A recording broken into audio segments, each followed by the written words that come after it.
Imagine a foundational moment in the history of Western philosophy. What image pops into your head? Well, probably, someone like Socrates debating in the Athenian Agora, right? Or maybe a scholar in a library. Exactly. A bearded man, Right. probably, or someone poring over old texts. Classic images. Yeah. But what if that key moment, that initial spark, didn't happen in a busy city square or quiet study? What if it was somewhere else entirely? Somewhere mystical. Hmm. A sacred site, maybe with intoxicating fumes rising from the earth, where divine pronouncements were heard. That paints a very different picture, doesn't it? It immediately challenges our usual ideas about where philosophy comes from. It really does. For centuries, the story's been built around certain figures, usually men, and a certain way of thinking, rational argument, mainly. But if you dig a bit deeper into history, well, you find things that can really shake up that standard narrative. Surprises. And that's exactly what brings us to the enigma at the heart of today's installment of AI History of Western Philosophy. We're digging into a name, Themistoclea. barely a whisper, for millennia, yet somehow linked right back to the very beginnings of ethical thought in the West. Themistoclea of Delphi. We're talking 6th century BCE, archaic Greece. It's this fascinating, kind of shadowy period where myth, religion, and early rational thought are all swirling together. And right away, we need to be clear.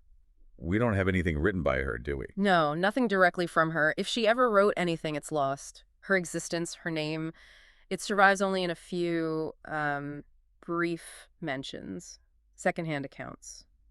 Yet these fragments consistently connect her to one of the biggest and maybe most mysterious figures of antiquity. Pythagoras of Samos. Yeah. A fundamental connection, according to these sources. So the big question is, why do we know so little about someone potentially so important? And maybe more crucially, why does rediscovering her matter so much to us now? Right. Our mission this time for AI History of Western Philosophy is kind of like an archaeological dig. Like you said, Yeah. we can't recover her lost doctrines. They're gone. Mhm. Instead, we want to excavate how she was remembered, why she was remembered, and what her sort of spectral presence tells us about how the philosophical canon itself got built. It's a real paradox, isn't it? A figure whose actual words are lost, completely irrecoverable, but whose historical significance, at least according to tradition, seems immense. Yeah. And this isn't just about, adding one more name to the list. It's not a footnote exercise. No. Looking at Themistoclea forces us, really, to confront some long-standing biases that have shaped our whole understanding of philosophy, how we even define it. It makes us ask those uncomfortable questions. Whose voices got silenced? What kinds of wisdom got pushed aside? Exactly. Vital questions. And to really get a sense of Themistoclea's potential influence, we absolutely have to understand her world. Delphi, 6th century BCE. This wasn't some quiet little temple, was it? Oh, definitely not. You have to picture the absolute epicenter, religious, cultural, even political, for the entire Greek world. Its authority was just massive. Pan-Hellenic. The Omphalos, they called it. The navel of the world. That's the one. And it wasn't just symbolic. It reflected real institutional power. Mythologically, it's where Zeus's eagles met, right? Center of everything. And crucially, it wasn't controlled by Athens or Sparta or any single big power. Right. That independence was vital. It was protected by something called the Amphictyonic League, this council of tribes. Which let it act as a kind of neutral authority. Exactly. A supreme authority for all Greeks. That fostered a sense of shared identity above all the city-state rivalries. Its prestige was genuinely unique. And this wasn't just spiritual advice. This had real-world consequences. We're talking laws, politics. Oh, absolutely. Think about the big lawgivers like Lycurgus in Sparta or Solon in Athens. They reportedly brought their new constitutions to Delphi for approval. What did that achieve? Why do that? Well, getting Delphi's blessing gave their laws immense weight. Divine sanction, essentially. How do you argue against the word of Apollo? Right. Makes them pretty hard to challenge. Extremely. And then there's colonization. Huge wave of Greek expansion in this era. Delphi played a role there, too. An essential one. The oracle would advise on where to settle, gave the divine green light. The founding of Cyrene in North Africa, for example, was supposedly a direct command from the Pythia. Wow. Even foreign rulers listened. Even powerful ones, like Croesus of Lydia, fabulously wealthy king. He consulted Delphi on matters of war and state. People genuinely believed the oracle could decide the fate of empires. So Themistoclea, as the Pythia of her time, she's operating from this incredibly powerful position. Unparalleled authority. Institutional, spiritual. Her words carry the weight of a god. It's hard to wrap your head around that level of influence today, isn't it? She's at the heart of the ancient world's information network, shaping destinies. So let's talk about the Pythia herself. Who was she, typically, and where did her authority actually come from? Okay, so the Pythia was usually a local woman from Delphi, not necessarily from a rich or powerful family. Once chosen, it was a lifelong role, and she had to remain chaste. And her authority wasn't based on her own learning or arguments. No, not at all in the way we think of a scholar today. It came entirely from the belief that she was possessed by Apollo, literally his mouthpiece. A vessel for the divine. Exactly. She was channeling his knowledge directly. Can you walk us through the ritual? It sounds pretty intense. It definitely was. Highly structured, very atmospheric. On consultation day, maybe once a month, she'd first purify herself in the Castalian spring nearby. Okay. Then she'd enter the editon, the inner sanctum of the temple, forbidden to others except a few priests. She'd sit on this sacred tripod, supposedly positioned over a fissure in the earth. The fissure. That's where the fumes came in. That's the idea. Ancient accounts talk about her going into a trance, an ecstatic state. And modern geology suggests this might have been linked to inhaling natural gases like ethylene or methane seeping from a fault line. So geology might actually back up the ancient stories of intoxicating vapors. It lends them some plausibility, yeah. Imagine that the ritual, the sacred space, maybe these disorienting gases, it all contributes to this sense of divine encounter. And her prophecies themselves, they weren't just simple answers, were they? No, absolutely not. And this is really crucial. Her utterances could be frenzied, chanted, maybe in a strange voice, but the raw prophecy wasn't given directly to the person asking. Okay, so how did it work? There was a team of male priests, the prophetai, literally those who speak for the god. Their job was to listen, interpret her often ambiguous words, and then shape them into formal poetry. Poetry? Like Homer. Exactly like Homer. Dactylic hexameter. Very formal, rhythmic verse. That's fascinating. So it's not just the Pythia's voice. It's a collaborative process, divine inspiration, priestly interpretation. And then the person asking the question had to figure out what it meant for them. It's a mediated wisdom. And that famous ambiguity. That wasn't Right. a bug, it was a feature. You could definitely argue that. It forced people to think, to reflect deeply, consider different meanings, wrestle with the implications. That act of interpretation, that's inherently philosophical, isn't it? It makes you responsible for understanding the wisdom. Precisely. It's a call to self-reflection. And the classic example has to be Socrates, right? The oracle saying, no one is wiser.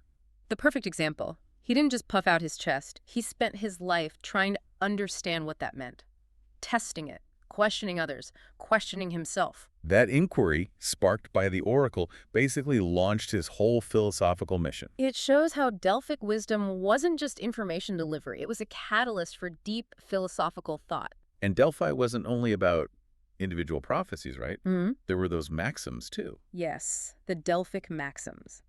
147 short sayings, aphorisms, inscribed right there on the temple walls, attributed to the 7 sages, or sometimes Apollo himself. A kind of public moral code for all Greeks. Exactly, a shared ethical framework. And 3 were especially prominent right at the entrance. Know thyself being the most famous. Notisatin.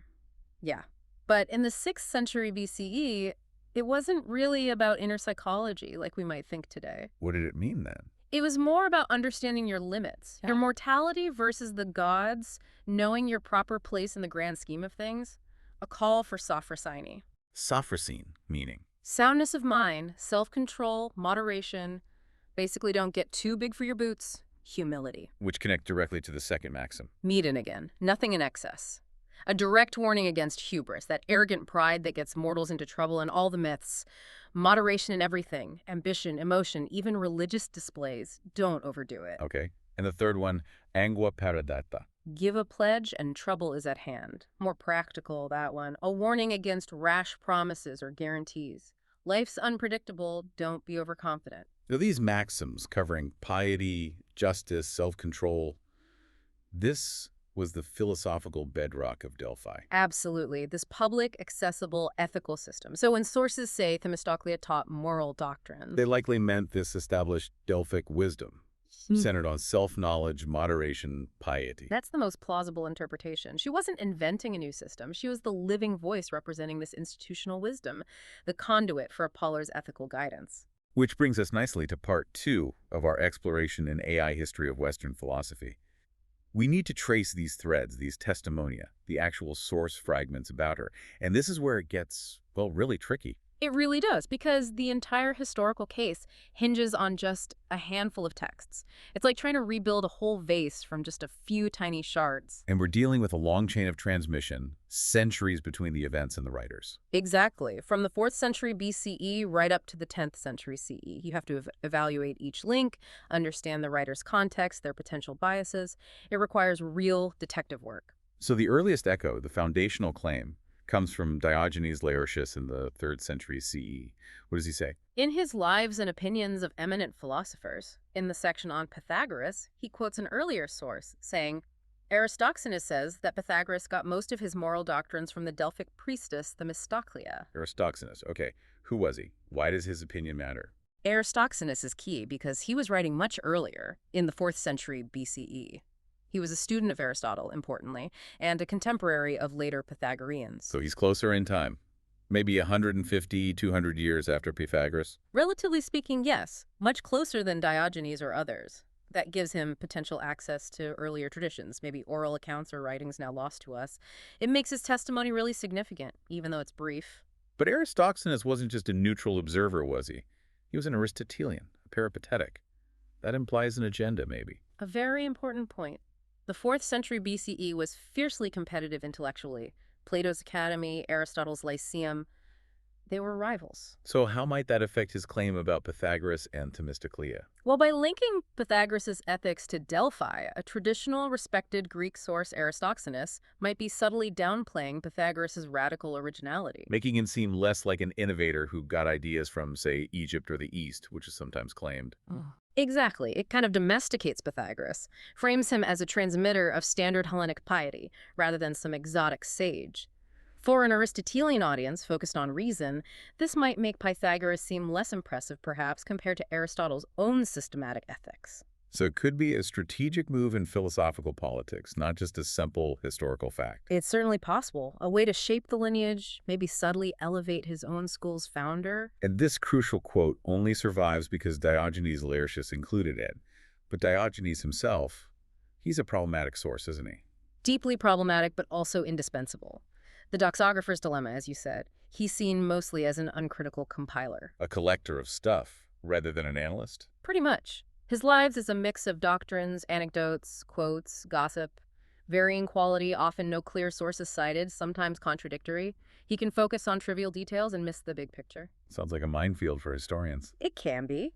But paradoxically, his lack of critical filtering is also why he's so valuable. How so? Because he often just copied down what he found without trying too hard to reinterpret it or fit it into his own system. So, his accounts, including direct quotes like the one from Aristoxenus, might actually be closer to the lost originals than more heavily edited secondary sources. This is because so much else was lost. His compilation, flaws and all, accidentally became our main surviving source for huge chunks of Greek philosophy. We have to use him, but very, very carefully, like handling fragile, ancient pottery. Okay, so we have Aristoxenus via Diogenes. Is there other evidence? Yes, there's a second independent line of testimony. From the Neoplatonist philosopher Porphyry, writing around the late 3rd, early 4th century CE. Porphyry. What does he say in his Life of Pythagoras? He states that Pythagoras taught much else, which he claimed to have learned from Aristoxenus at Delphi. Aristoxenus, not Themistoclea, we'll come back to the name, but Porphyry. He's coming from a completely different angle than Aristoxenus, right? Neoplatonism is a whole different world. Totally different. Porphyry was Plotinus' student and editor. For Neoplatonists, philosophy wasn't just intellectual argument, it was a spiritual path. Purification, ascent towards the divine, the one. They saw a kind of sacred history of philosophy. Exactly. A golden chain of wisdom from ancient divine revelations through Orpheus, Pythagoras, Plato, culminating in Plotinus. So for Porphyry, linking Pythagoras to the Delphic oracle wouldn't diminish him at all. Quite the opposite. It would sanctify him. It confirms Pythagoras as an Apollonian figure, a direct recipient of divine truth from Apollo's own priestess. So it boosts the authority of the whole Pythagorean Platonic tradition that Porphyry championed. Precisely. It fits perfectly with his hagiographical project presenting Pythagoras as this divinely inspired founder of a sacred way of life. It elevates him. It's amazing how the same basic story serves two very different purposes, centuries apart. Aristoxenus perhaps uses it to historicize and maybe diminish. Porphyry uses it to sanctify and elevate. A perfect illustration of how history gets written and rewritten. Now, about that name change. Diogenes says Themistoclea, Porphyry says Aristoxenus. Are they the same person? The scholarly consensus is overwhelmingly yes, they are the same person. The role described is identical. Priestess at Delphi, teacher of Pythagoras. And the names themselves are related. Yes, they're thematically related, both built on kleos, meaning glory or fame. Themistoclea is like glory of divine law. Aristoxenus is best glory. Variations like this aren't uncommon in how ancient texts were copied over time. Scribal errors, dialect differences. Okay, that makes sense. But there's a third name sometimes mentioned, isn't there? Theoclea. Yes, that appears much later in the 10th century Byzantine encyclopedia, the Suda. It claims that Theoclea, meaning glory of God, taught Pythagoras and bizarrely says she was his sister. His sister.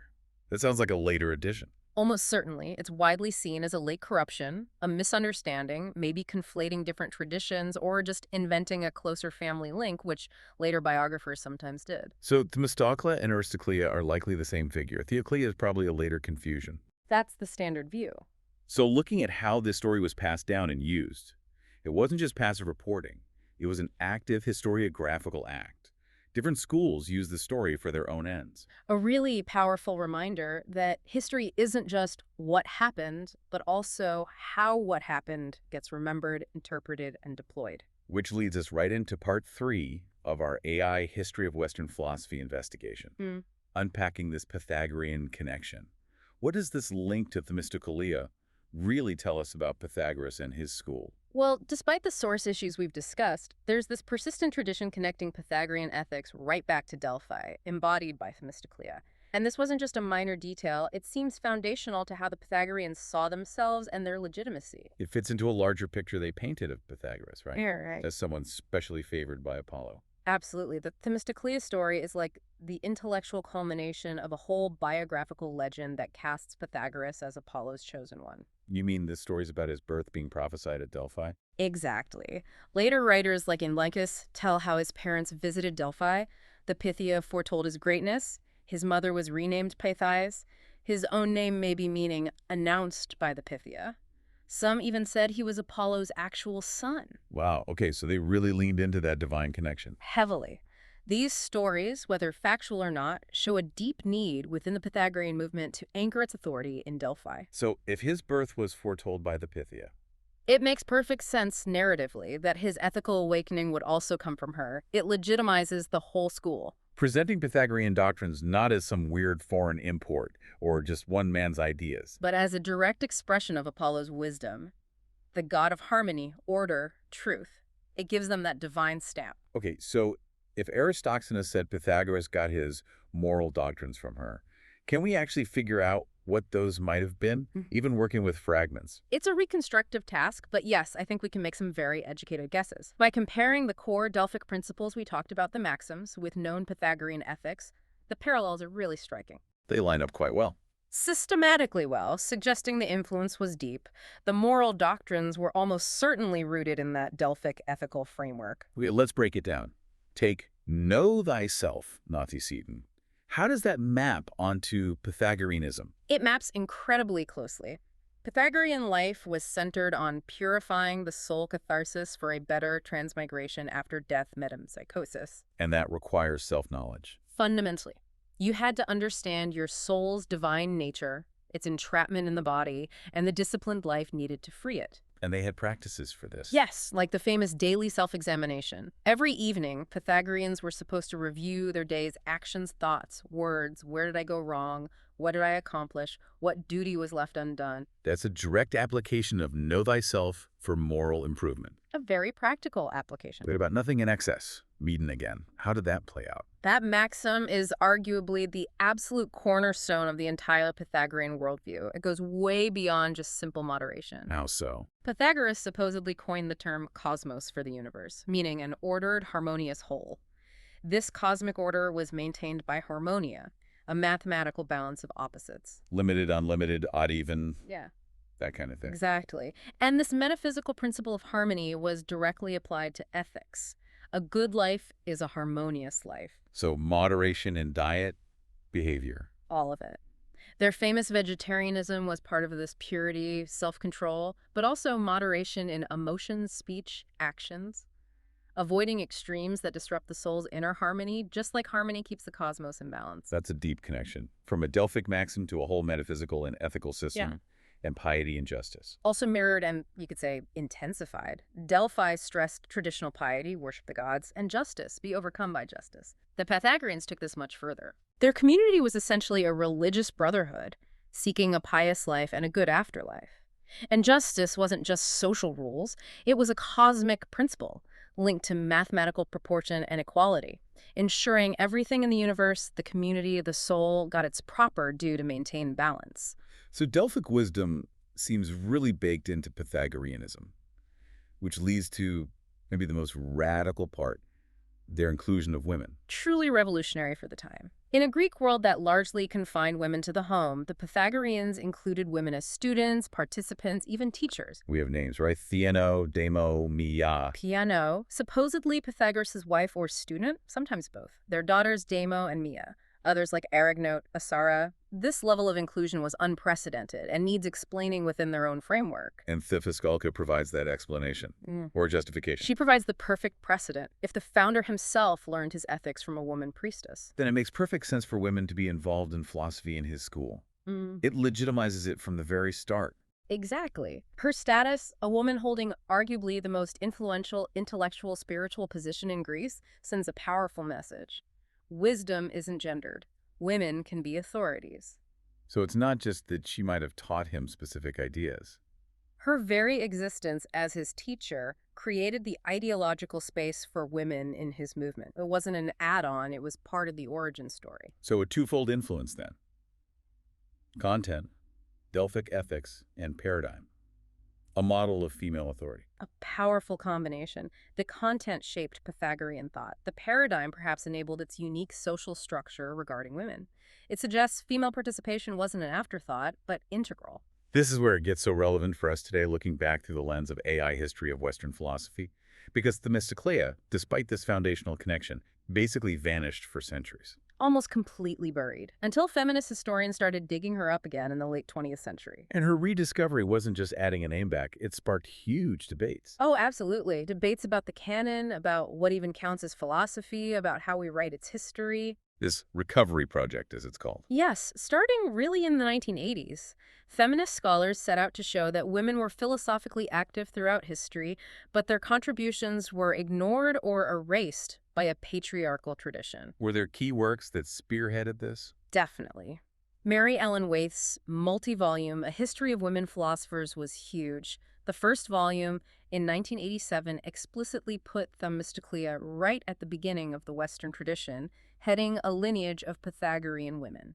That's a direct challenge to the usual starting point of Thales and the male pre-Socratics. A direct challenge, yes. And scholars like Sarah Pomeroy provided the context. Her book, Pythagorean Women, argued that the Pythagorean lifestyle itself, education for both sexes, communal living, created a unique space in southern Italy where women's intellectual lives could actually flourish. So together, this scholarship forced the discipline to confront its history of exclusion. It was crucial in reestablishing figures like Themistoclea and making philosophy reckon with its blind spots. But this recovery project faced pushback too, right? Methodological criticisms. Yes, important ones. A major concern is relying on those late, fragmentary, sometimes unreliable sources like Diogenes Laertius. Can we really trust them, given the centuries separating them from the events? And the texts actually attributed to later Pythagorean women. Are they genuine? That's a huge debate. Many scholars suspect texts attributed to figures like Theano or Maya, which often preach fairly conservative domestic virtues, might be pseudepigrapha. Falsely attributed texts, written later by men. Possibly. Written to lend Pythagorean authority to a certain view of how women should behave, rather than reflecting actual female philosophers' thoughts from the early period. A complex twist, as you said. Which leads to that even bigger question. Does this stuff even count as philosophy? Oracular pronouncements, advice on running a household, does that meet the bar set by Plato or Aristotle? Some argue no. That if you apply the standards of logic, metaphysics, epistemology, then maybe figures like Themistoclea or the authors of those later texts don't quite make the cut. So that's the central tension. Are we lowering the standard to be inclusive, Or are we rightly challenging a standard that was biased from the start? Exactly. And this is where the Themistoclea becomes so important beyond just her historical reality. How so? Her significance isn't necessarily proving she was a philosopher by later definitions. It's how her existence and the debate around her forces us to reevaluate those definitions themselves. Her recovery isn't just additive, it's potentially transformative. Because back in the 6th century BCE, the lines were blurrier. Much blurrier. Sage, prophet, lawgiver, scientist, poet. These roles overlapped. Philosophy wasn't yet this narrow thing defined purely by secular, rational argument. Sophia, wisdom could come from divine inspiration, from the Muses or Apollo. Right. And in that context, the Themistoclea as Pythia, channeling Apollo's wisdom, fits the model of an archaic sage perfectly. Her being Pythagoras' teacher wasn't seen as illegitimate by the tradition that recorded it. It was seen as authoritative. But then things changed. Philosophy redefined itself. Largely through Plato and Aristotle. They increasingly defined philosophy against poetry, myth, divine revelation. The ideal became the master of logic, the writer of treatises. And that new model excluded women. Largely, yes, due to social structures. Women were mostly shut out of the education and public life needed to participate in that specific kind of formalized philosophy. So the debate about Themistoclea isn't just history. It's about the soul of philosophy itself. I think so.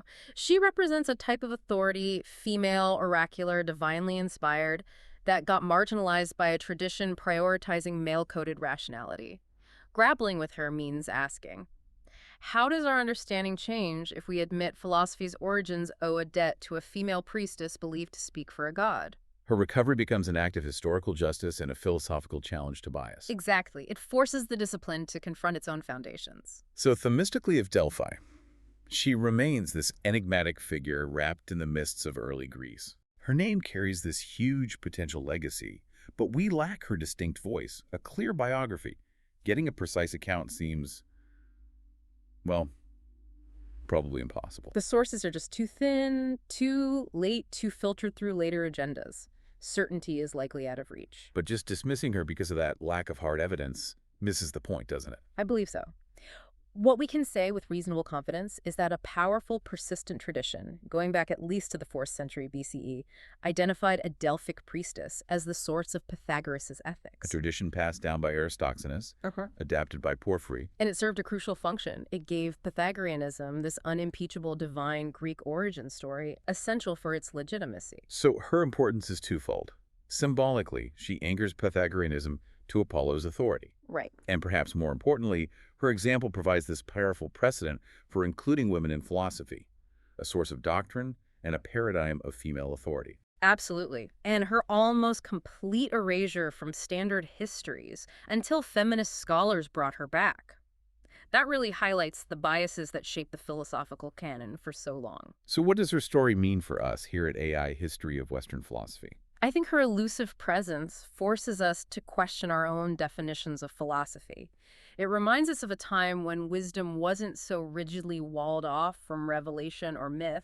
And it reminds us that at a key foundational moment, arguably the most respected voice in the Greek world belonged to a woman. It's less about the lack of evidence for her, perhaps, and more a challenge to the framework we've used to look for evidence and to define philosophy itself. Which leaves us with a final thought to ponder, doesn't it? Indeed. What other voices, what other kinds of wisdom might still be lurking in the shadows of history, just waiting for us to broaden our definitions? What happens when we really challenge ourselves to redefine what know thyself means and how we understand the origins of thought?